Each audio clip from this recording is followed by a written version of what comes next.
Angle between two planes. Basically, angle between two planes is the angle between normal vector or perpendicular vector of two planes.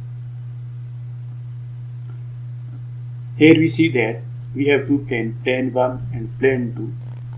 N1 is normal vector to plane 1 and N2 is a normal vector to plane 2.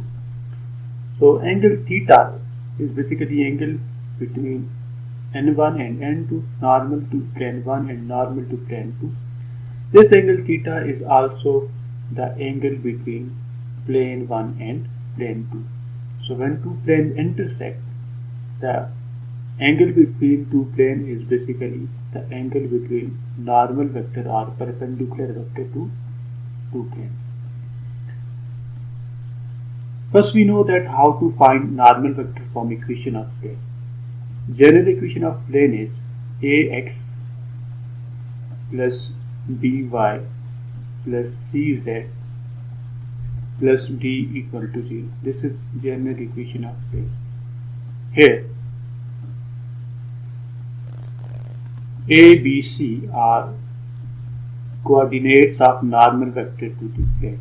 Here A, B and C are coordinates of normal vector to the plane or direction ratios of normal vector to the plane. When two planes intersect, basically two angles are formed. We can see in figure. Here first angle is theta and second angle you see is this angle and this angle is 180 degree minus theta. Now when two planes intersect, basically two angles are formed. Now this angle in this figure is the acute angle. Acute angle. Acute angle means angle less than 90 degree.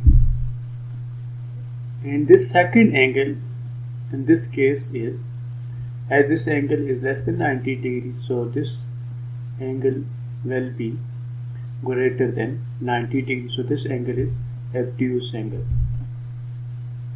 Obtuse angle. Normally we are asked to find acute angle between two planes. So how to find acute angle?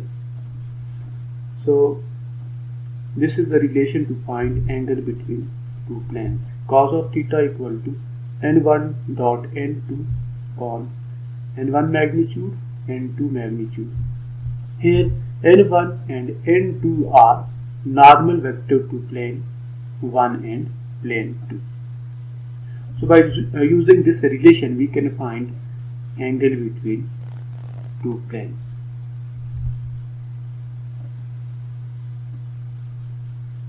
Find acute angle of intersection of the planes to nearest degree. First plane is x plus 2y minus 2z equal to 5 and second plane is 6x minus 3y plus 2z is equal to 8. So first we find normal vector to plane 1 and plane 2. This is our plane 1 and second plane is plane 2. Let n1 and n2 be normal vector to plane 1 and plane 2 respectively. Then n1 is equal to direction ratios of normal to plane 1. So here we see that coefficient of x is 1, here 2 and minus 2. So n1 is equal to 1, 2, minus 2. Similarly n2 is equal to 6, minus 3 and 2. So coordinates of normal vector n2 are 6, minus 3 and 2. Now cos of theta equal to n1 dot n2 n1 magnitude, n2 magnitude. n1 dot n2, this is vector n1, n2 normal to plane 2. magnitude of n1, magnitude of n2. Dot product is 6, 2 minus 3 minus 6, 3 plus 3 9, and after simplifying this we get under the root 14 magnitude of n1, and magnitude of n2 is under the root 14, and this is equal to 9 by under the root 17 into 14. This is the value of cos of theta. Cos of theta is equal to 9 upon 7 into under the root 14. We have to find theta, so theta equal to cos inverse of 9 upon 7 into under the root 14. And by using calculator you can find this angle theta is approximately equal to 70 degree. So this is the acute angle between given